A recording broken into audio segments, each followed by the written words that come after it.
Today, we're making bite-sized taco cups with bison. Your weeknight just got a whole lot more delicious thanks to Great Range Bison. We'll start by browning the ground bison.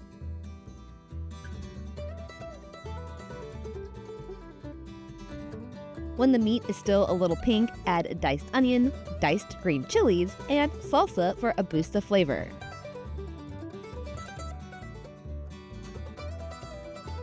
Give everything a good stir, then season with adobo seasoning and cumin.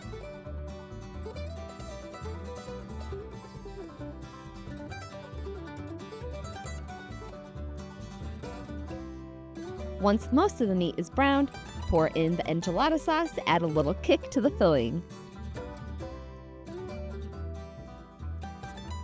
Finish with a squeeze of fresh lime juice and continue cooking until most of the moisture has cooked off. This step helps to keep the taco cups from getting soggy later on.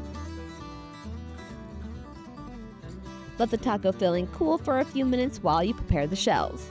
Using the bottom of a cupcake tin, press yellow or white corn tortillas between the cups to create little taco bowls. Give them a light spritz of cooking oil and bake until they're lightly crispy and holding their shape. Once the shells are ready, fill each one with a generous scoop of the bison mixture and top with a drizzle of jalapeno nacho cheese.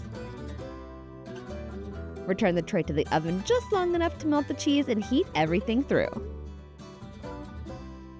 When the taco cups are hot and crispy, add your favorite toppings.